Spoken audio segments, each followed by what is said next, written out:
Hey, what's up, NBA fan? What's up, all sports fan? This is JB right here, host of Behind the Bench podcast, channel, and network. And I thank you for tuning in and listening and checking out the program overall.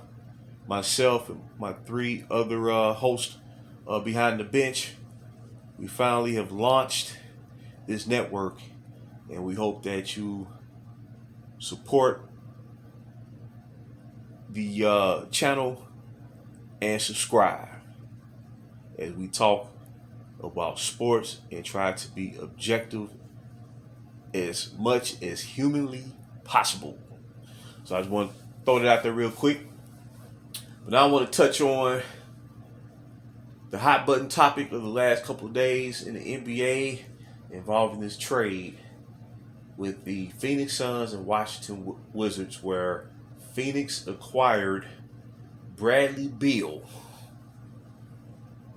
And in return, Washington received Chris Paul, Landry Shamet, and I believe 2 second-round picks.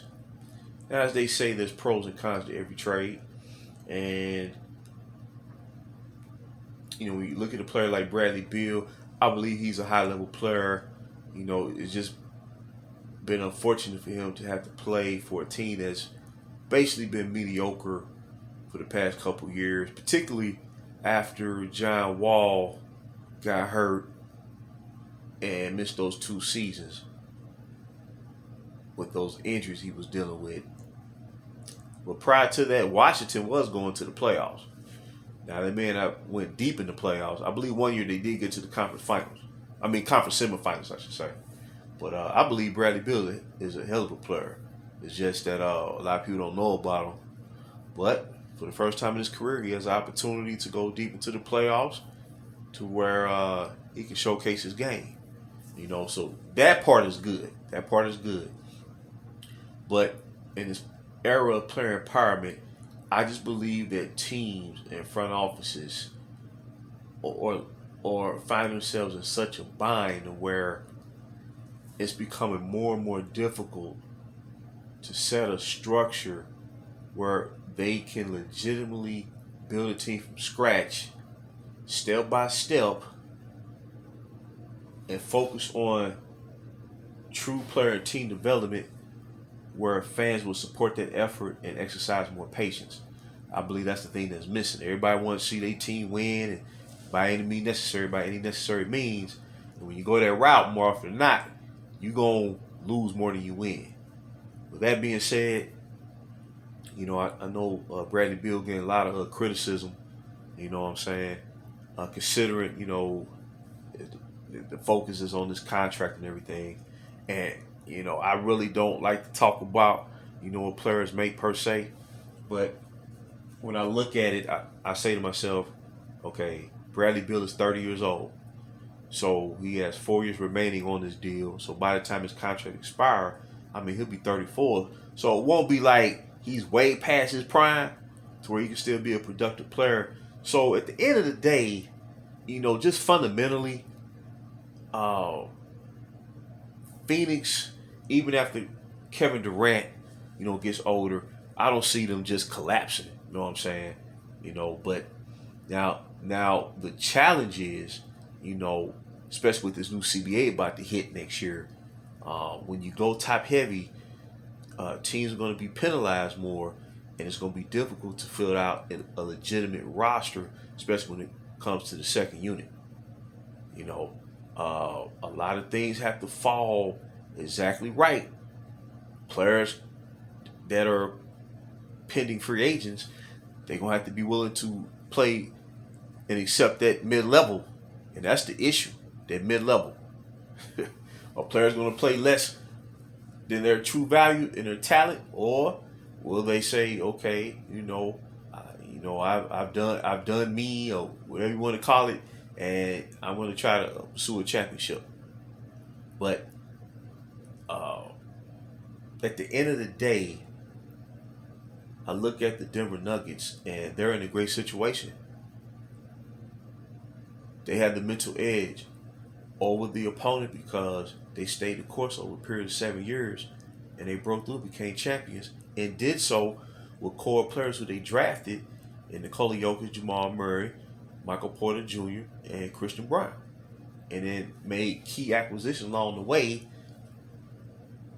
once the foundation was established, and they won a championship, first time in franchise history. So right now, they are the benchmark. They're the benchmark, and they should be.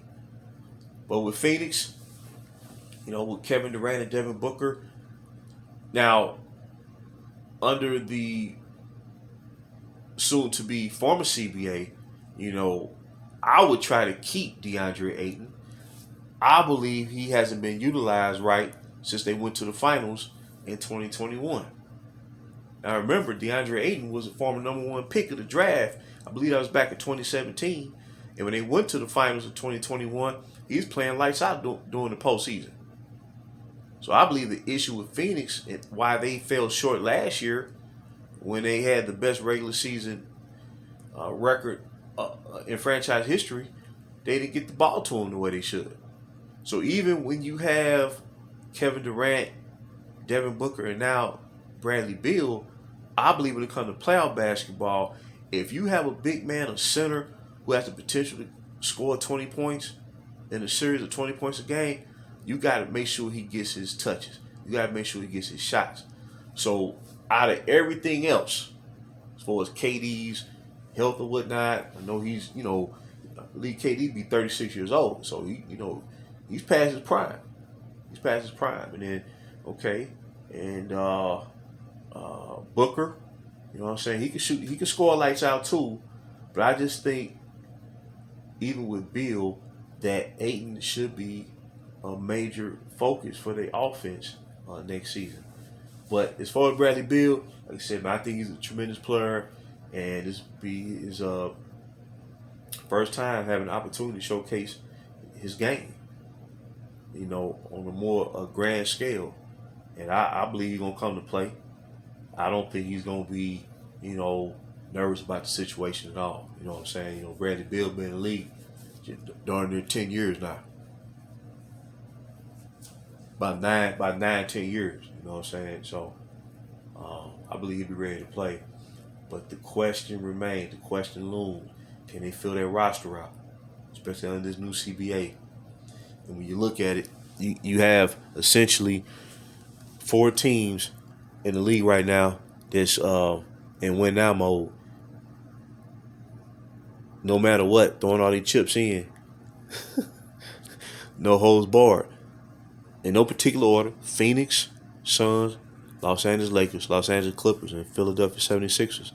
And they have sacrificed a lot, to win now, but it seems like other teams are hoisting their trophy by season's end. That's all I'm seeing.